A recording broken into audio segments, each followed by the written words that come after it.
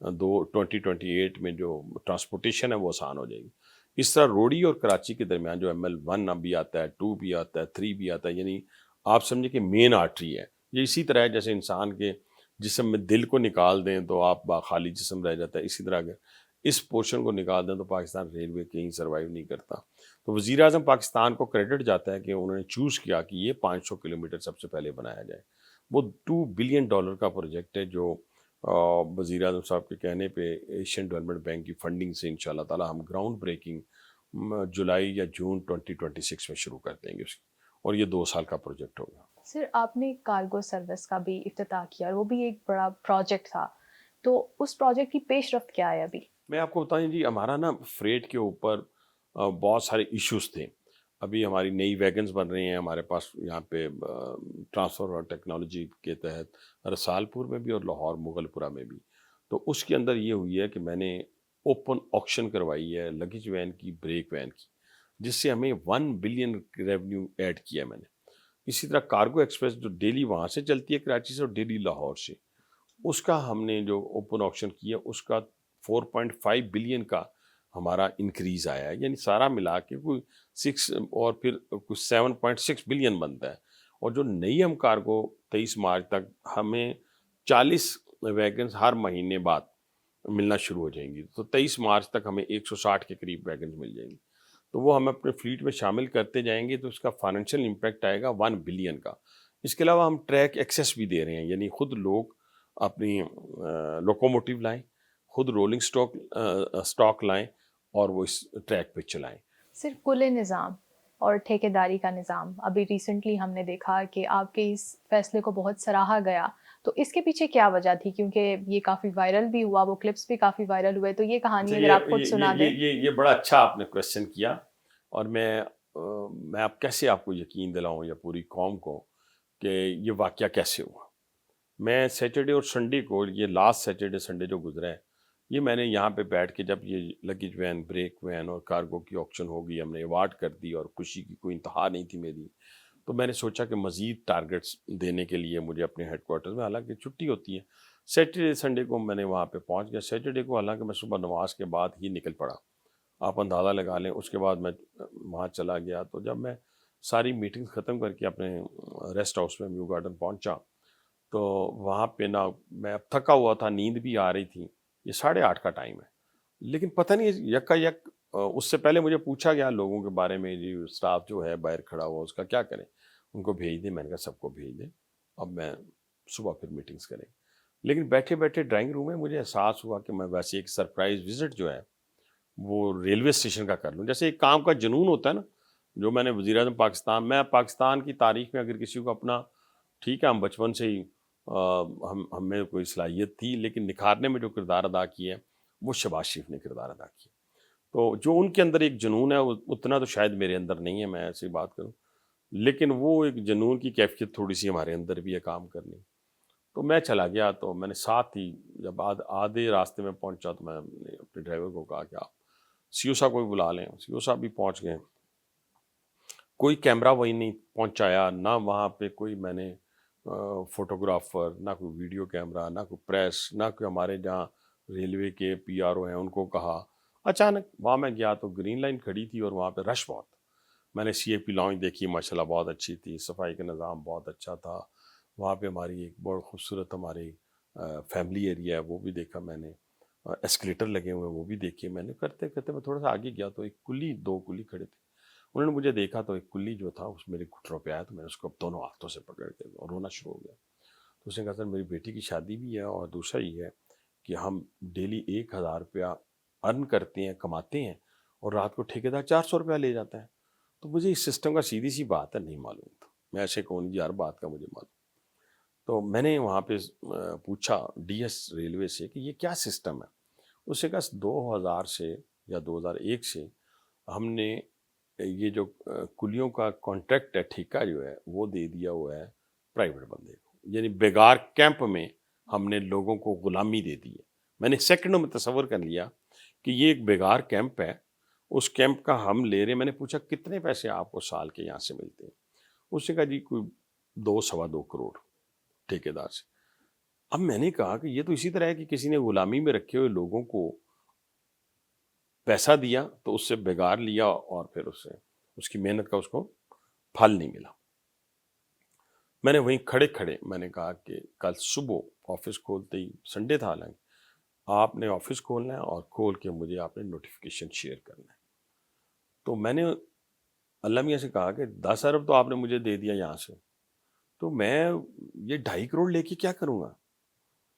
تو وہ مجھے نہیں پتا تھا کہ اس کا لوگوں کے یہاں کیا پذیرائی ہوگی، یا یہ تو خوشنودی تھی کسی اللہ تعالیٰ کی حاصل کرنے کی. سیدھی سی بات ہے، چھوٹا سا دل ہے، نظر جو مرضی آئیں کہ پتہ نہیں کیا روب دبدبہ ہے، کچھ بھی نہیں ہے، دل اتنا سا ہے. تو مجھے بڑا احساس ہوا، تو میں گاڑی میں بیٹھا تو میں نے ڈرائیور سے پوچھا، میں کہ یار ہم اسٹیشن میں کیوں آئے تھے؟ ذرا غور کرو، سوچو. وہ بیچارہ اپنی سوچ کے مطابق ادھر ٹنگا ٹو مارتا رہا، لیکن میں نے اسے کہا کہ نہیں، یہ اللہ تعالیٰ نے ہمیں ایسے اشارہ کیا، جا ہو سکتا ہے وہ بیٹھا پتہ نہیں کب دعائیں کر رہا ہو، میرے لیے نہیں، وہ کر رہا ہوگا پریشانی میں ہوگا کہ یار سارا دن کماتے ہیں، رات کا ٹائم تھا، اس کو پتہ ہوگا کہ میں نے صبح سے 1,000 کمایا ہے، اب اس میں سے تو 400 میں نے کسی اور کو دے دینا ہے، اور کمر میری ٹوٹی ہے. تو شاید اس کی اللہ نے سن لی ہے، شاید کی سن ہی لی. تو بس اسی بنیاد کے اوپر یہ واقعہ ہوا، لیکن اس کا جو لوگوں کی طرف سے پذیرائی ہوئی، یہ میں سمجھتا ہوں کہ اللہ تعالیٰ کا بڑا خاص کرم ہوتا ہے. سر اگر ہم، جیسے آپ نے پہلے بھی ذکر کیا ڈیجیٹائزیشن کا، تو آج کل اس دور میں ڈیجیٹائزیشن اور ڈیجیٹلائزیشن دونوں بہت ایک اہم چیزیں ہیں. تو ریلوے کی آپ کی وزارت میں اس چیز کو کتنا آگے لے کر جا رہے ہیں؟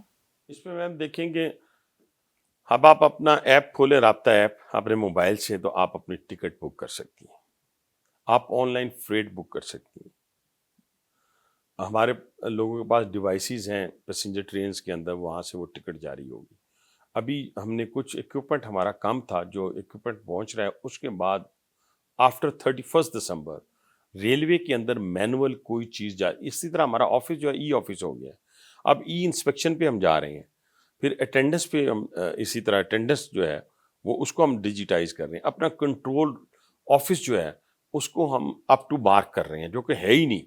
وہ انشاءاللہ لاہور میں جو کنٹرول روم ہے وہ نہ ہونے کے برابر ہے، لیکن اس میں ایف ڈبلیو کی کوآپریشن ہمارے ساتھ شامل ہے بہت سارے. پھر ویب بریجز لگا رہے ہیں. ویب بریجز مطلب کہ اس کی گاڑی گزرے تو بتائے گی کہ بھئی اتنا اس میں 2 ٹن زیادہ ہے، 10 ٹن زیادہ ہے یا 1 ٹن زیادہ ہے. وہ بھی ہم ایف ڈبلیو کی کوآپریشن سے لگا رہے ہیں. تو اس وقت ہم ٹوٹلی اس کو، ہاں وائی فائی ہمارے بہت سارے اسٹیشنوں میں لگ گیا. اب ریل کار جو 3 ہماری 4 ہیں، 3 پہ تو ہمارا وائی فائی لگ گیا ہے، تینوں کو ہم اپ لفٹ بھی کر دیا ہے. تینوں کے اندر ہماری جو سنیکس وغیرہ ہیں وہ بھی برانڈڈ کمپنیز کو ہم نے دیا ہے، کانٹریکٹ دیا ہے. تو اس حوالے سے پاکستان ریلوے کے اندر ہر چیز جو ہے وہ ڈیجیٹائز ہونے جا رہی ہے. سر اگر میں آپ سے آپ کی تھوڑی پرسنل لائف کے حوالے سے سوال پوچھوں تو بہت ساری پرسنل ہونی کی نہیں سر، جیسے ہم دیکھتے ہیں کہ شروع سے آپ یہ عوامی خدمت کا سلسلہ آپ کا جاری ہے، تو ان میں اس سارے میں ابھی آپ وزیر بھی ہیں، تو میٹنگز کرنا، جیسے آپ سیٹرڈے سنڈے بھی بات کر رہے ہیں کہ آپ مصروف رہتے ہیں، دفتر جاتے ہیں، تو وہ بیلنس کیسے آتا ہے پھر؟ اچھا دیکھیں نا، جو تو کمٹمنٹ کے ساتھ لوگ کام کرتے ہیں نا، انہوں نے پھر کام ایک ہی کرنا ہوتا ہے. جیسے ابھی میں مطلب اتنی پابندی کے ساتھ، یہ شاید ہمارے ریلوے والوں کو معلوم ہی نہیں تھا کہ یہ اتنی پابندی والا مطلب کہ بندہ ہے. یہ سوچ رہے تھے جیسے پہلے کوئی لوگ ہوتے ہوں گے، مجھے نہیں پتا، لیکن ٹائم شاید ہی 9 بجے کوئی آتا ہو، تو 9 بجے میں پہنچ جاتا ہوں آفس میں، اور میٹنگز پہلے سے طے ہوتی ہیں. یہ نہیں کہ آ کے پوچھنا شروع کر دیتے ہیں. ایک پورا اسکیجول جو ہے ایک ویک کا پورا میرے پاس ہوتا ہے، اس سے اوپر نیچے ہو جائے تو علیحدہ بات ہے، میٹنگز طے ہوتی ہیں. تو اب یہاں میں آ جاتا ہوں، لیکن میں 1 گھنٹہ ضرور ہفتے میں 5 دن میں واک کے لیے ضرور نکالتا ہوں، اور ڈائٹ کنٹرول کی ہوئی ہے. تو یہ 2 چیزیں میں کرتا ہوں. اور ادروائز تو آپ کہیں کہ شاید کوئی اور کھیل کے میدان یا اور کوئی چیزیں شاید ممکن نہیں رہیں کام کے علاوہ. تو جو ٹائم ہوتا ہے وہ کوشش کرتے ہیں کہ وہ کام پہ ہی گزرے. ابھی آنے والے دنوں میں میں جا رہا ہوں لاہور، پاسنگ آؤٹ ہے، جو 500 ریکروٹ ہم نے میرٹ کے اوپر بھرتی کی ہیں ریلوے پولیس میں. پھر میرا 5 تاریخ کو فیصل آباد کا جو اسٹیشن ہم نے رینوویٹ کیا اس کی انوگریشن ہے. پھر 6 تاریخ کو راول پنڈی کا اسٹیشن جو ہم نے رینوویٹ کیا اس کی انوگریشن ہے. پھر 6 کی رات کو ہمارا جو ایڈمنسٹریشن اور ایمبیسڈرز کے ساتھ ڈنر ہے ریلوے کی طرف سے. پھر اس کے بعد میں جا رہا ہوں ازبکستان، پھر اس کے بعد ماسکو، پھر واپس آ کے پھر بلکہ اس سے پہلے شاید اگر پرائم منسٹر صاحب نے ٹائم دے دیا، کراچی اسٹیشن کی جو ہم نے ریویمپنگ کی ہے اور جو اس کو ہم نے اپ گریڈ کیا، اپ لفٹ کیا ہے، وہ اتنا خوبصورت کراچی کی تاریخ میں کراچی والے سن رہے ہوں گے، مجھے بڑا گلا کیا تھا جب ہم نے لاہور اسٹیشن بنایا تو میں ایک دفعہ گیا تو وہاں کراچی کے جانے والے پیسنجر تھے تو کہتے ہیں جی کراچی کیسے کب ایسا بنے گا؟ تو میں نے ان سے کمٹمنٹ کی تھی کہ آفٹر 60 days۔ الحمدللہ آج وہاں بھی ایسکلیٹر، فیملی ہال، سی آئی پی لاؤنج اور صفائی کا نظام، یہ سارا کچھ جو ہے الحمدللہ وہاں پہ امپلیمنٹ ہو گیا، یعنی صفائی جو ہے ہم نے آؤٹ سورس کی ہے، اور شالیمار ایکسپریس کو ہم نے اپ لفٹ کیا۔ اس کے بعد عوام ایکسپریس ہے، ہزارہ ہے، علامہ اقبال ہے، ان کو اپ لفٹ کریں گے۔ تمام ٹرینیں جن کا برا حال ہے آج کی ڈیٹ میں کہتا ہوں برا حال ہے، ان کو ہم آہستہ آہستہ، جیسے پاک بزنس پرائم منسٹر صاحب نے اس کا اوپننگ کی، اب شالیمار ایکسپریس کی وہ کریں گے، اس کے بعد پھر عوام کی کریں گے، پھر اس کی ہزارہ کی کریں گے، پھر علامہ اقبال کی کریں گے۔ یہ چھو منتر والی بات تو ہے نہیں، کافی بگڑا ہوا کام ہے، تو اس کو سنوارنے کے لیے تو یہ والی ایکٹیویٹیز جو ہیں یہ جاری رہتی ہیں اور پورا ایک شیڈول کے مطابق چلتا ہوں۔ سر آخری سوال میں پوچھنا چاہوں گی، جیسے آپ نے ساری زندگی اپنی سیاست میں گزاری، اور لیکن آج کی سیاست اگر آپ دیکھیں تو آپ کیا سمجھتے ہیں کہ آج کی سیاست میں سب سے بڑی کیا کمی ہے کہ وہ اصولی اور سچی نہیں دیکھیں، سیاست پہلی بات تو یہ آج ہے بھی کہ موجود ہے؟ آج کی سیاست میں وہ وفاداری نہیں رہی اور پرفارمنس بیس سیاست نہیں رہی، گالم گلوچ پہ مبنی معاشرے کو بڑا بگاڑا ہے۔ ہم لوگ 2003 میں بھی اپوزیشن میں تھے، 2008 میں بھی اپوزیشن میں تھے، لیکن آپ یقین مانیں کچھ روایات تھی، کچھ وفاداری تھی پولیٹیشنز کے اندر، جن کو ہم نے اپنی کمی کوتاہیوں کی بنیاد کے اوپر اس طرح خراب کر دیا معاشرے کے اندر کہ نہ کسی ماں کی عزت رہی، نہ بہن کی، نہ بیٹی کی، نہ کسی بزرگ کی۔ تو میں سمجھتا ہوں کہ ہمیں واپس اس طرف جانا ہے، پوری قوم کو یہ سوچنا ہے، خاص طور پہ نوجوان نسل کو سوچنا ہے کہ جی میں کہتا ہوں جی میرا لیڈر کہ جی میں نے 400 لوگوں کو ٹکٹ کھمبوں کو دی تو وہ نیشنل اسمبلی میں چلے گئے، یا کسی کا لیڈر کہتا ہے، تو بھائی جان 400 کھمبے اگر آپ نیشنل اسمبلی میں لے گئے تو آپ ڈیلیور کیسے کریں گے؟ یہی وجہ ہے کہ ہماری لیڈرشپ جب بھی منتخب کرتی ہے ان کو پتہ ہے کہ یہ پولیٹیکل ورکر بھی ہے، یہ ڈیلیور بھی کر سکے گا۔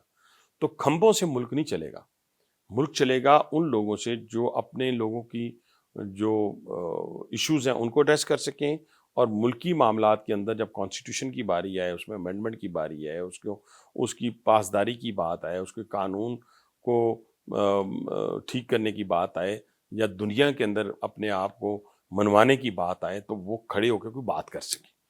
اور پھر پرفارمنس بیس سیاست ہونی چاہیے۔ ایک بندہ جسے گھر میں والدہ دوسری دفعہ مانگنے پہ سالن نہیں دیتی، وہ آپ کے مسائل کیسے حل کرے گا؟ تو جس کے مسائل حل کرے گا تو اس کا کوئی بیک گراؤنڈ تو ہے، جیسے آپ اپنی سی وی ماشاء اللہ پڑھی لکھی ہیں، کسی جگہ جاب مل لیا جائیں گی تو اپنی سی وی دیں گی کہ میں نے یہ ماسٹر کیا، یہ فلاں کیا۔ اسی طرح ہم جب کسی جگہ جائیں گے تو ہم بتائیں گے، جیسے ابھی تو میں نے کچھ بتایا ہی نہیں آپ کو کہ ہم نے کیا کیا اس راولپنڈی کے لیے کیا ہے، تو وہ تو اگر بتانا شروع کریں تو پورا پروگرام تو اس پہ ہو جاتا ہے۔ تو اس لیے جب بھی میں سپیچ کرتا ہوں تو مجھے کسی کو گالی نکالے بغیر، کسی کی برا بھلا کیے بغیر، کسی کا پردہ اٹھائے بغیر میں اپنا موقف بیان کرتا ہوں جو ہم نے پرفارمنس پچھلے 20-25 سال میں ایز اے پارلیمانی سیاست میں پبلک ریپ کی حیثیت سے کی ہیں، تو ہمارا تو وقت ادھر ہی نکل جاتا ہے۔ تو اس بنیاد کے اوپر لوگوں کو چاہیے کہ اپنے لوگوں کو پرکھیں۔ بہت شکریہ حنیف عباسی صاحب، پروگرام کردار سے آج اتنا ہی۔